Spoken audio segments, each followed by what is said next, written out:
शिक्षा की ताकत और ज्ञान की शक्ति का जो एहसास है वो हम देख रहे हैं जय मिनेश आदिवासी विश्वविद्यालय कोटा के इस प्रांगण में, जहाँ पर कभी बीहड़ जंगल हुआ करता था। आज देश और दुनिया का सामाजिक तौर पर पहला ट्राइबल यूनिवर्सिटी के रूप में जय मिनेश आदिवासी विश्वविद्यालय गुणवत्तापूर्ण शिक्षा भी दे रहा है। इसके साथ ही राष्ट्रीय अंतर्राष्ट्रीय खेल प्रतियोगिताओं का भी संचालन कर रहा है। हमारे बीच में जय मिनेश आदिवासी विश्वविद्यालय के चेयरपर्सन और विजनरी मैन ऑफ एजुकेशन आदरणीय श्री आर.डी. मीणा साहब है। सर, कहते हैं कि आध्यात्मिक भाषा में जंगल में मंगल करना उस आध्यात्मिक साधना का, लेकिन आपने जंगल में शिक्षा का एक ऐसा केंद्र कर दिया जहाँ पर आध्यात्मिक शिक्षा, योग शिक्षा, प्राकृतिक न्याय की अवधारणा से लेकर आधुनिक शिक्षा और सब चीज़ों का समावेश है। तो जय मिनेश आदिवासी विश्वविद्यालय की ये अवधारणा एक बीहड़ जंगल में किस तरीके से शिक्षा के केंद्र के रूप में परिवर्तित हुई और आज किस स्वरूप में ये प्रतिष्ठित है? आपने जो कुछ कहा है जी। वैसा तो अभी हुआ नहीं परंतु ये ज़रूर है कि इतना संकल्प है कि हम आगे आने वाले टाइम में एजुकेशन का बहुत बड़ा केंद्र इसको बनाएंगे। शुरुआत में हमने हमारे कुछ कोर्सेज जो रेगुलर होते हैं, आर्ट्स के, साइंस के, कॉमर्स के, स्नातक डिग्री, पीजी वगैरह शुरू किए हैं। कुछ प्रोफेशनल कोर्सेज की भी शुरू किए हैं।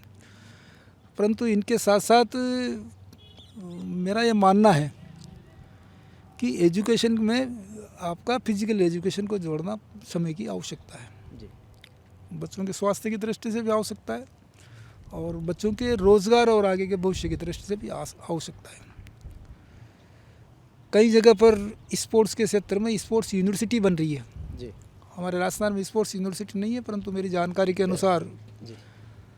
इसमें मध्य प्रदेश में एक स्पोर्ट्स यूनिवर्सिटी है। जी।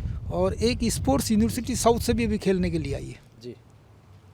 इसका मतलब है कि स्पोर्ट्स के सारे जितने भी स्पोर्ट्स के आपके गेम्स हैं, चाहे वो इंडोर हो चाहे आउटडोर हो, वो यूनिवर्सिटी में होना चाहिए, क्योंकि यूनिवर्सिटी बहुत बड़ा एक तरह से इंस्टीट्यूशन होती है।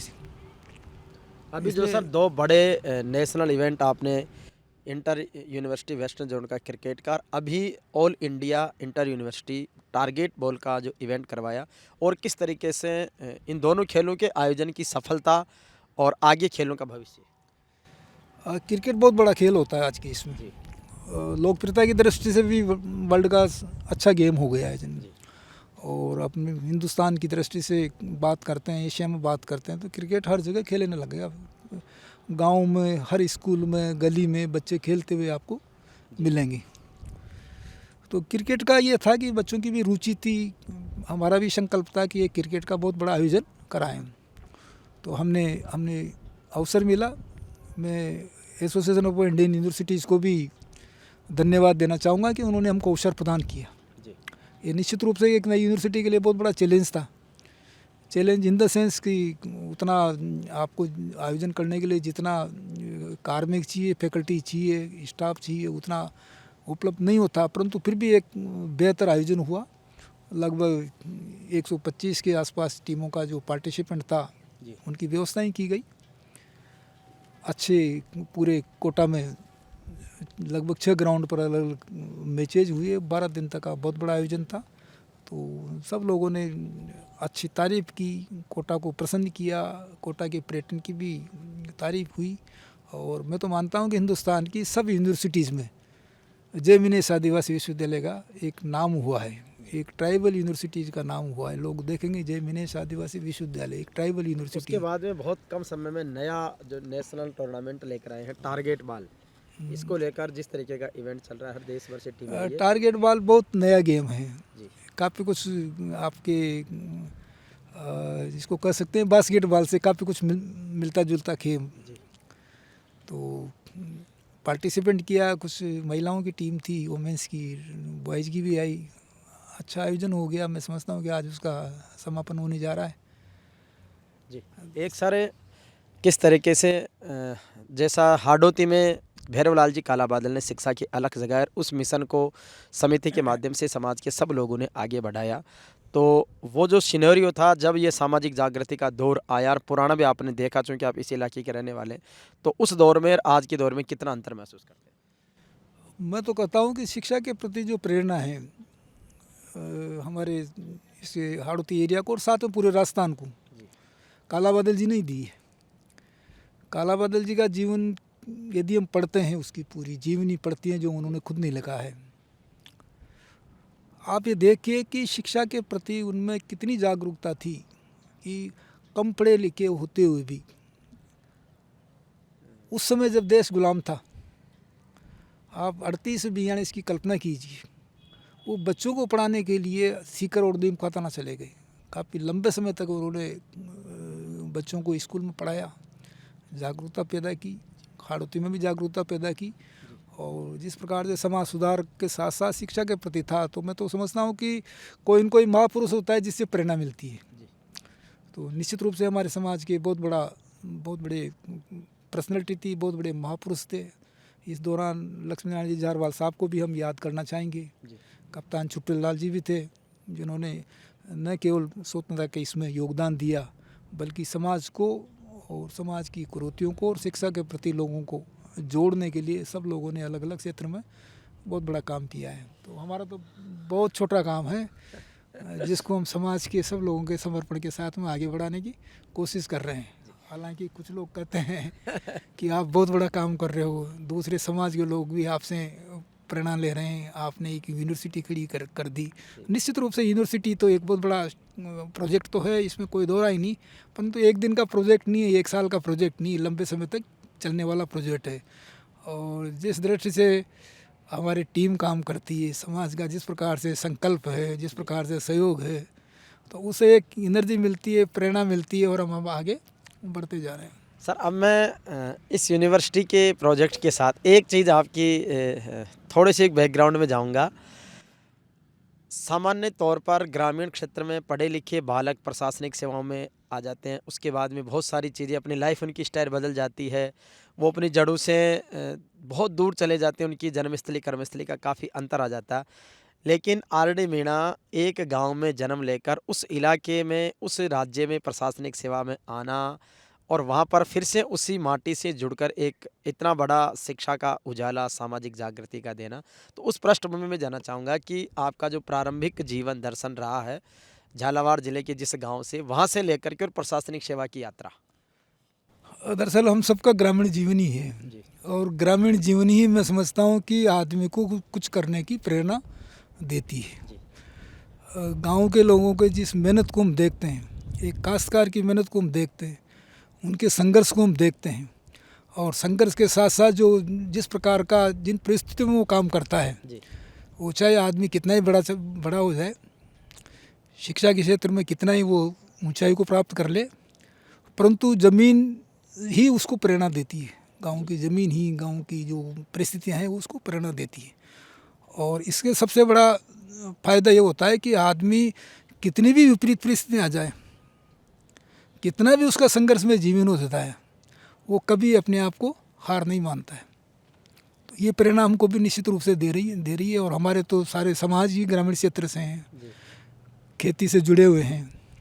सर, अभी जो जिस लेवल पे आप काम कर रहे हो, न केवल समाज बल्कि राजस्थान की शिक्षा और सामाजिक जागृति में काम करने वाले लोग आपको आदर्श मानते हैं, तो आपकी वो बायोग्राफी जानना चाहते हैं। ये मेरे पास कई लोगों की क्वेरी आई है कि उनकी बायोग्राफी बचपन से लेकर अब तक की हम जानना चाहते हैं। तो मैं उस संदर्भ में जानना चाह रहा हूँ कि आपका जो बर्थ पैलेस है, वहाँ से उस समय की प्रारंभिक शिक्षा, उसके बाद में फिर आपका झालावाड़ या कोटा आगमन या जयपुर राजस्थान में जो है, उसके बारे में।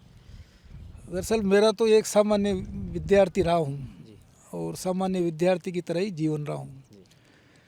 प्रारंभिक शिक्षा गांव में प्राप्त की है, सेकेंडरी भी खानपुर, एक छोटा सा कस्बा है, खानपुर में अलोदा गांव है, और खानपुर भी एक ग्रामीण क्षेत्र ही है, आज भी ग्रामीण क्षेत्र है। वहीं से शिक्षा प्राप्त की, 12th भी कर लिया। और सबसे बड़ी मैं उस पर गर्व भी कर सकता हूँ, या ये मैं कहूँ कि मेरे को अवसर नहीं मिला।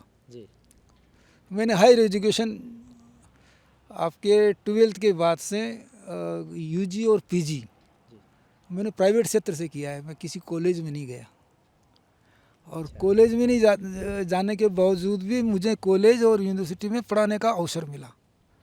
कॉलेज में मेरे को पढ़ाने का अवसर मिला, जबकि मैं कॉलेज में गया नहीं। और ये भी मेरा सौभाग्य माने कि मैं जिस कॉलेज में मैंने शिक्षा ग्रहण नहीं की हो और उन्होंने समाज के सहयोग से मिलकर के एक यूनिवर्सिटी खोल दी हो और यूनिवर्सिटी खोलने के बाद में चेयरपर्सन के रूप में मेरे को पदस्थापन कर दिया हो, तो मेरे लिए तो गौरव की बात भी है, हर्ष की बात भी है और जिम्मेदारी की बात भी है। मेरी जिम्मेदारी उतनी ही बढ़ जाती है उस विश्वास पर आगे बढ़ने की, इस यूनिवर्सिटी को आगे दिशा देने की, क्योंकि ये बहुत बड़ी जिम्मेदारी जो समाज के लोगों ने मेरे ऊपर डाली है।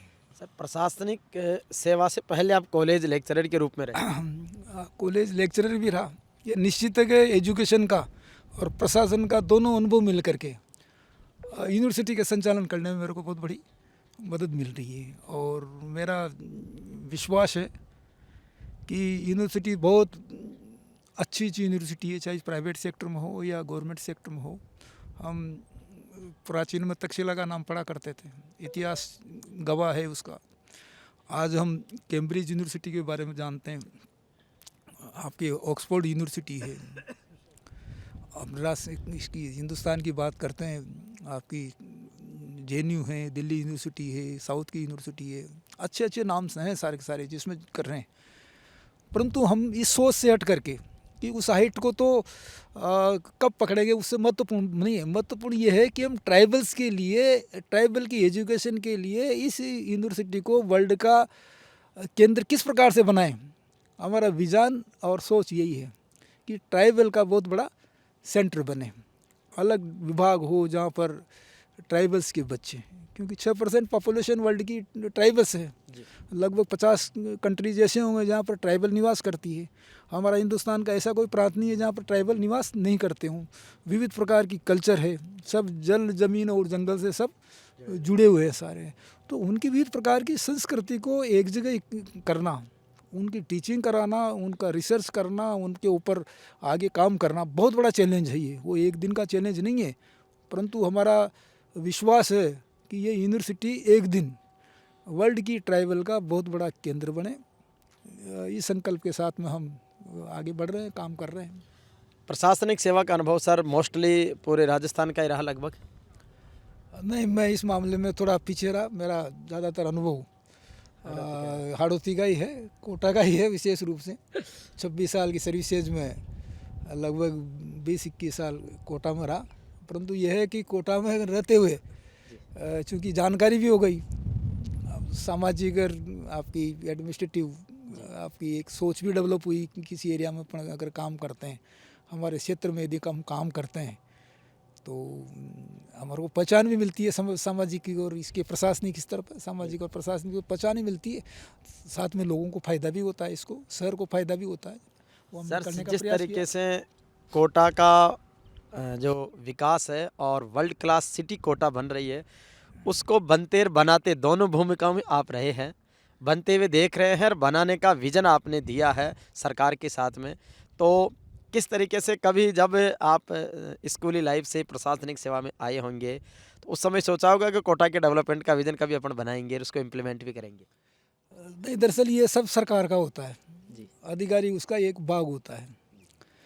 चूँकि परिस्थितियाँ इस प्रकार से मिलती है कि हम भी उसकी एक टीम का एक छोटे से पार्ट थे। हमारी शुरू से, जैसा कि मैंने कहा, कि ग्रामीण क्षेत्र के आदमी की मेहनत करने की आदत है। मेहनत नहीं अपने आप में जुनून होता है काम करने का। हमको जो काम सौंपा सरकार ने, उसके अनुसार हमने काम किया और हमको भी अच्छा लगता है कि आज कोटा एक अच्छा शहर हो गया। तो हमारे UDH मिनिस्टर जी के साथ मिल करके हमने काफ़ी कुछ उनकी भावना के अनुसार, उनके विश्वास के अनुसार काम करने का अवसर मिला। जो कोटा डेवलप होता है, सब लोग कहते हैं कि कोटा बदल गया, पूरी तरह से ट्रांसफॉर्म हो गया, तो शकुन और प्रसन्नता हमको भी दी। सामाजिक और प्रशासनिक काम में बहुत बड़े चैलेंजेज हैं। चैलेंजेज को कैसे मुस्कुराते हुए फेस करते हैं? दरअसल ये जीवन का एक सामान्य भाग होता है। मैं समझता हूँ कि ऐसा कोई आदमी नहीं होता है या कोई अधिकारी नहीं होता है जिसके सामने कोई समस्याएं नहीं आती हो, कोई चैलेंजेज नहीं आता हो। और हमको तो काम करने की एक आदत है, तो काम करेंगे तो निश्चित रूप से चैलेंजेज भी आएंगी। पर चैलेंजेस के पीछे यदि आपका समर्पण हो, आपका सकारात्मक सोच हो और एक विजन हो, तो धीरे धीरे ये सारी चीज़ें हम पार कर लेते हैं और आगे बढ़ते रहते हैं। ये और कुछ जो सुकून और प्रसन्नता मिलती है वो बहुत बड़ी बात होती है आगे बढ़ने के लिए। बहुत बहुत धन्यवाद सर।